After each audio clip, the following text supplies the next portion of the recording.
The conference room is the kind of quiet that has nothing to do with peace. Fluorescent lights overhead, the low hum of the projector, and the particular stillness of a room full of people who have already decided not to say what they are thinking. The manager clicks to the next slide. The marketing budget has been cut another 18%. Voices murmur their agreement.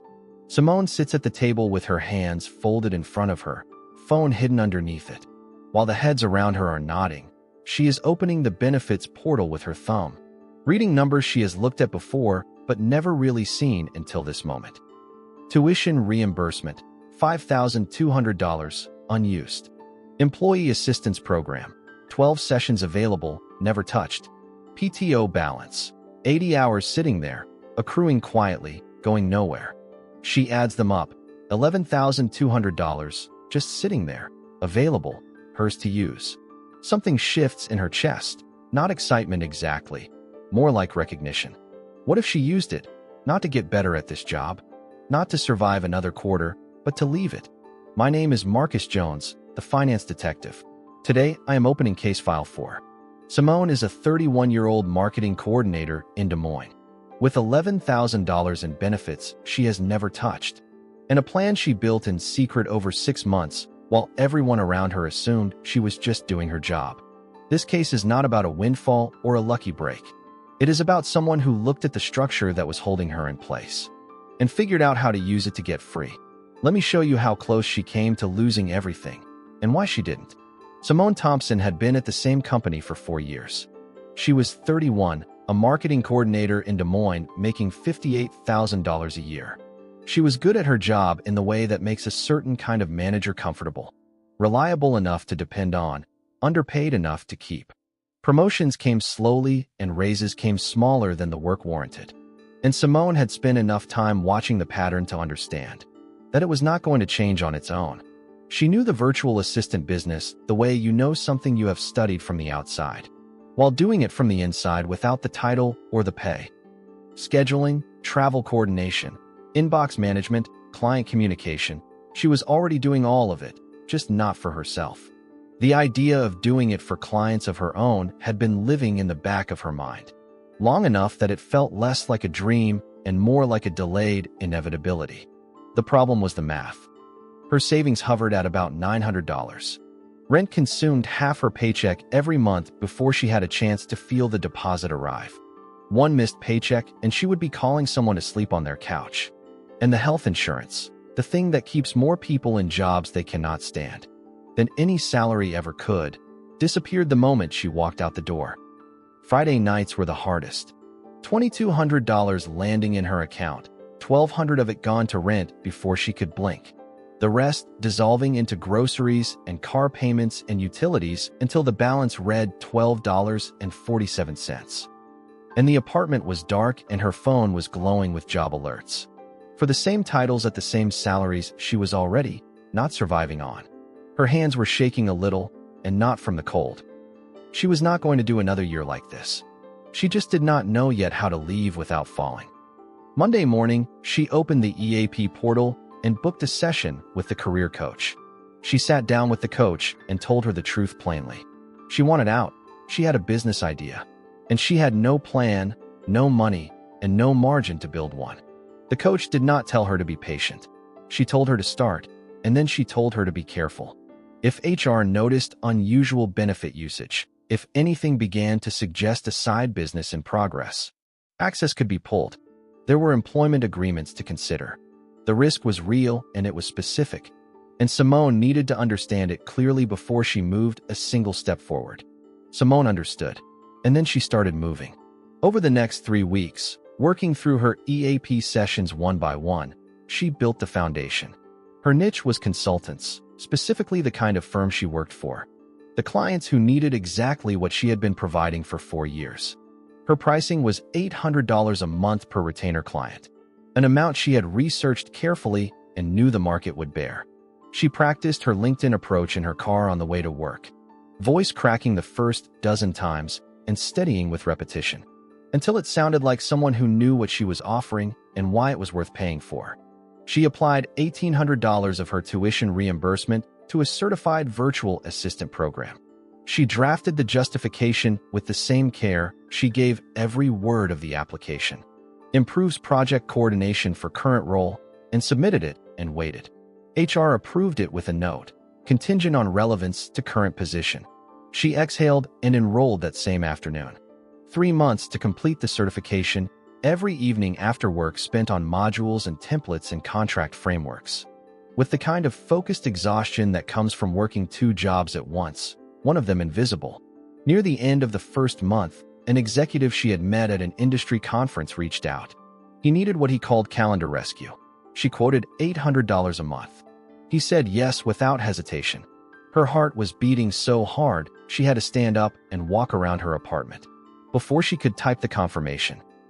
The double life had begun. The PTO was the third piece of the structure she was building.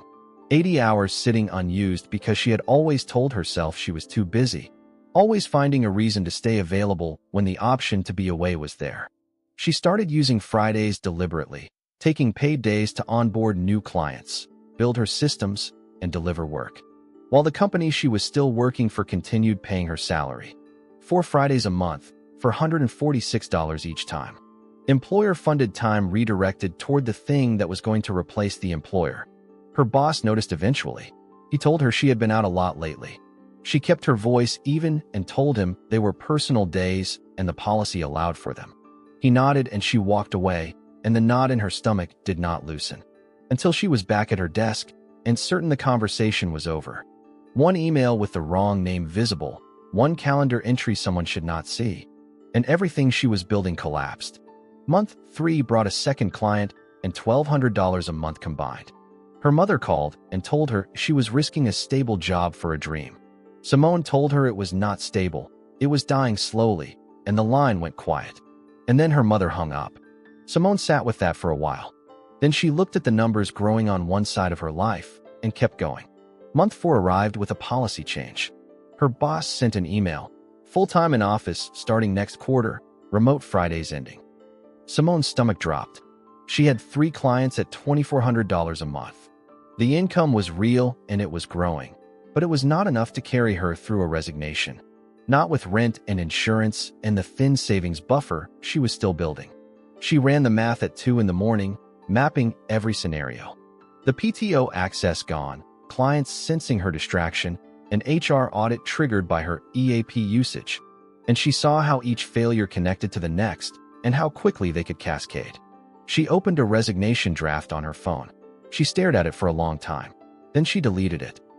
Not yet. The math had not said yes.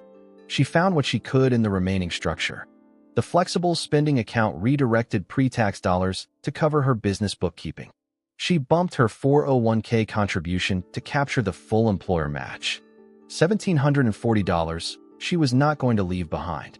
Every dollar she could extract from the job she was still working went toward the foundation she was building underneath it. Month 5 brought a 4th and 5th client and $4,200 a month coming in. It also brought the worst week she had. She missed a deadline at work and her boss was furious, and she stayed up most of the night fixing it. A client was frustrated by a delayed response, and she apologized and fixed that too. She slept 3 hours total.